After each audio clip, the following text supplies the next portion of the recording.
नमस्कार, मैं हूं नंदिनी प्रियदर्शनी और आज हम बात करेंगे सुशासन की सरकार और बदलते बिहार के बारे में। 2005 में जब बिहार में सरकार बदली, लोगों के मन में एक नई उम्मीद की किरण जगी। जंगल राज के दौर के बाद लोगों को लगा कि अब कानून का राज स्थापित होगा और बेहतर प्रशासन का युग शुरू होगा।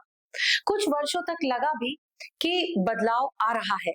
सड़कों पर डर कम हुआ, अपराध घटे और लोगों को लगा कि राज्य सही दिशा में बढ़ रहा है। सुशासन के दौर में कई नए कदम उठाए गए। साइकिल योजना और पोशाक योजना ने लड़कियों को फिर से स्कूल लौटने के लिए प्रेरित किया, जो एक सामाजिक क्रांति थी। प्रशासन को संदेश दिया गया कि कानून से बड़ा कोई नहीं। बाहुबली और अपराधी पहली बार महसूस करने लगे कि सरकार अब उनसे डरती नहीं। वोट बंदूक से नहीं बल्कि ईवीएम से निकलने लगा और लोकतंत्र पर लोगों का विश्वास फिर से लौटा।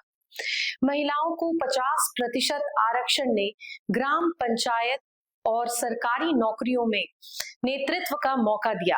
स्वास्थ्य केंद्रों में डॉक्टर लौटने लगे, स्कूलों में शिक्षा वापस आई और लोगों को सरकार पर भरोसा हुआ।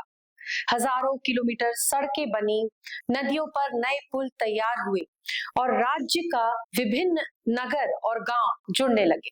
लेकिन इन उपलब्धियों के बावजूद बिहार आज भी देश के सबसे पिछड़े राज्यों में शुमार है। बेरोजगारी, शिक्षा की गुणवत्ता, पलायन और उद्योग की कमी जैसी चुनौतियां अभी भी जिंदा हैं। उत्तर बिहार के कई इलाके आज भी हर बरसात में डूब जाते हैं। सीतामढ़ी, सुपौल, खगड़िया, मधुबनी, कटिहार जैसे जिलों में लोग अस्पताल या स्कूल जाने के लिए नाव पर निर्भर हैं। गांव में लोग घर के साथ नाव भी रखते हैं, जैसे शहर में लोग बाइक रखते हैं। एक तरफ बाढ़ का पानी है तो दूसरी तरफ बेरोजगारी का समुंदर। दक्षिण बिहार के कई गांवों में आज भी लोग कुओं का पानी पीते हैं। महिलाएं सुबह बाल्टी लेकर पानी लाने दूर जाती हैं।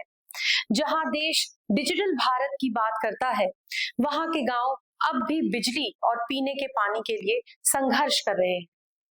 दरभंगा मेडिकल कॉलेज जैसे संस्थानों की हालत बताती है कि बिहार के स्वास्थ्य प्रणाली को अभी भी लंबे सफर तय करना है।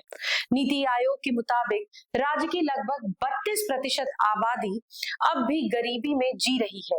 हर तीसरा व्यक्ति उचित शिक्षा, स्वास्थ्य और सम्मानजनक जीवन से वंचित है। ये तब है जब बिहार संसाधनों से समृद्ध है। यहाँ की जमीन उपजाऊ है, लोग मेहनती हैं और यहाँ टूरिज्म और कृषि उद्योग के लिए अपार संभावनाएं हैं। पर अफसोस, कृषि और उद्योग के बीच समानता अब तक स्थापित नहीं हो पाई। किसान आज भी मॉनसून पर निर्भर है और बाढ़ उनकी मेहनत को हर साल बेकार कर जाती है। राजनीति के मामले में बिहार सदैव जागरूक रहा है। यहाँ का आम नागरिक राजनीति पर अपनी राय रखता है, लेकिन कई बार जाति और धर्म के चक्कर में विकास के मुद्दे पीछे छूट जाते हैं। राजनीतिक अस्थिरता और गठबंधन की राजनीति ने विकास की रफ्तार को कम किया है। फिर भी ये डिनाई नहीं किया जा सकता कि 2005 के बाद बिहार में एक नई सोच ने जन्म लिया। सुशासन के बीज यहाँ जरूर बोए गए। अब जरूरत है उन्हें विकास के वृक्ष में बदलने की। आज बिहार को चाहिए नई सोच, नई दिशा और नया विजन। ऐसा विजन जो नीति और राजनीति के बीच संतुलन बनाए, जो उद्योग और कृषि को जोड़े, जो शिक्षा और स्वास्थ्य को मजबूत करे और जो हर बिहारी को गर्व से कहने दे, मेरा बिहार विकसित बिहार। नीतीश कुमार का युग बिहार के इतिहास का एक अहम अध्याय रहा है, जिसने राज्य को अंधकार से रोशनी तक पहुंचाया।